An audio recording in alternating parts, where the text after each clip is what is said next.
tournament. Rassie, thanks to be with us because I know you're a busy man. Because today you have a very important game to play. I think you play tennis, will you? No, I'm not playing tennis. Me and my mom are massive tennis fans. I played a bit at school, but I wasn't a great tennis player. But I remember Roland Garros. I remember all the stars that played here. And when I heard the news conferences here, I put up my hand and said, I just want to see, even if I just see an outside court, you know. So no, I won't play. I just want to. You're not going to have a bit of a ball with Amélie Mauresmo? You're not going to an exchange? No, I think No? I'm just going to have a photo there on the court. My mum is dying to see it. She's back in South Africa. She turned 83 there about 2 weeks ago. And she would just love it, and I would love just to be on the court. Now, I'm too old. I can't even lift my arm anymore with all the rugby injuries, so I won't be a good tennis player. Rassie, back to the rugby pitch now. I know we leave the tennis on the side, and you know how it feels to be in this position, to be close to the final of the World Cup as a coach. Also, when you play, you're in a good position too. How do you feel? Are you exciting as a coach? I must say, when I played in '99, I was almost never nervous. I was always excited. And the closer it got, I think we fell out in the semi-finals against Australia. I remember it clearly. I remember in 2011 we lost in the quarterfinals. I was a technical analyst. There I was nervous. I know 2015 I wasn't involved. I know 2019 I was nervous. Yeah, I'm nervous now, but I must say, for me, the excitement and even the way the draws worked out, you know, it's really top teams. Not that the other teams are not top teams, but I mean, you know, us playing the French and New Zealand playing Ireland. It's such an exciting weekend, and I think we as players and as management, you know, I think if you don't enjoy the week and the excitement, what comes with that, the pressure will be there on Sunday. If you can want it, if you don't want it, there will be pressure on Sunday. So we try to take the pressure off during the week, and really being here, doing a press conference here and playing against the host nation in a wonderful stadium, it's just such a privilege. The fact that you know, but what as a coach, what could you bring to the players? Because you actually, for example, if the coach is stressed, the player will be stressed. So it's important for you to have, bring good atmosphere in a team, to give the good keys to the players.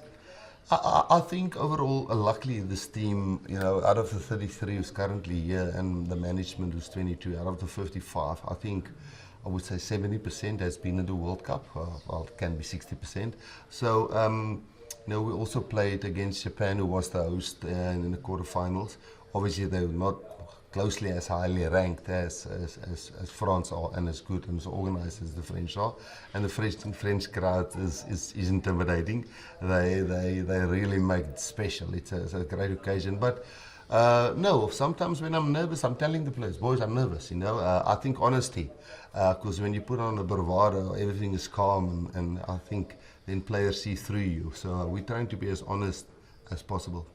You team seems to very quiet, very relaxed, very going on very well all together, and some of the players, I mean, all people outside said that you're one of the key men who actually make this team coming together in 2019 and also today.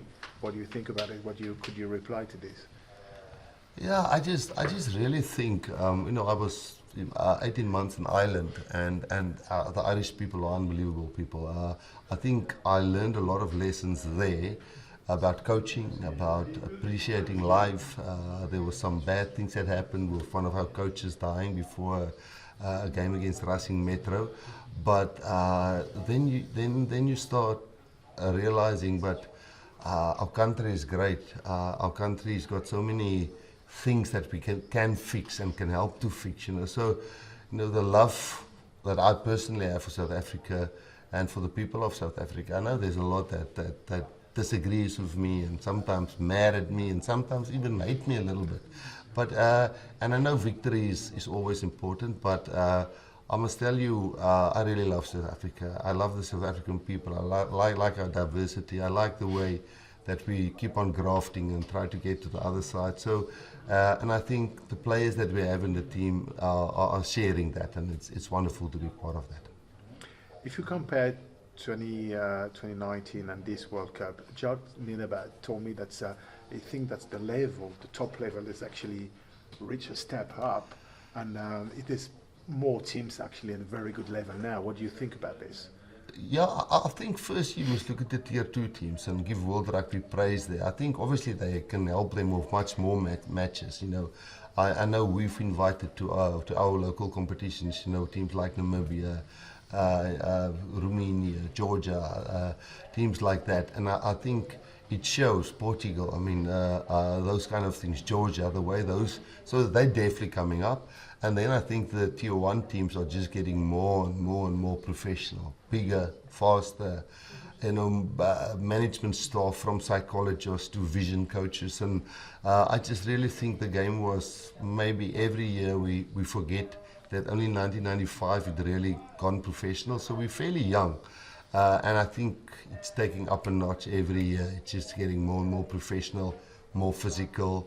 And obviously that makes it sometimes tough for World Rugby to keep the game safe and want everybody to participate in a safe game, but definitely getting tougher and tougher.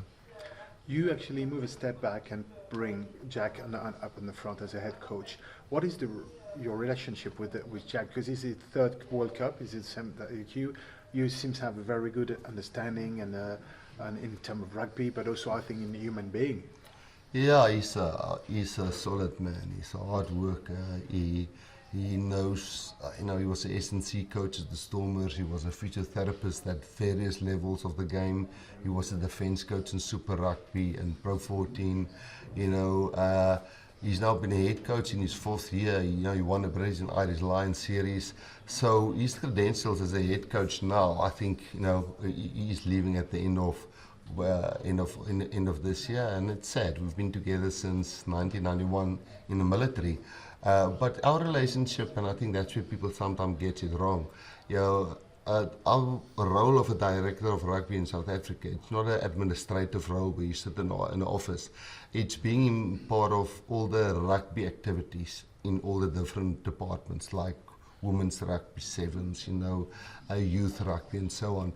And with Jack, my job is just to keep all politics, boardroom, all the administrative stuff away from him, because the way he plans and do the daily coaching, obviously I'm very involved with that, and team selection, and on match day I'm involved, but he basically runs the week program, and yeah, I think our relationship is good.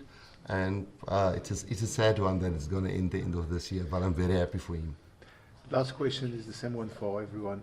It's like, what could I wish you for the rest of the October? For October, now 3 wins will be nice. 3 wins will be nice. We know it's going to be really tough, but we honestly enjoyed France. I've been coming to France since 1994 on a Shimla tour, a club tour. And since then, I think I've been here every year, and I've always found France to be very foreign to me. I always struggle to fit in and understand the body language of the people. But I think this last couple of weeks, I'm really starting to understand the French culture and the people, and that I really enjoy. You like your wine? We like our wine. That's perfect. Touché. That's it.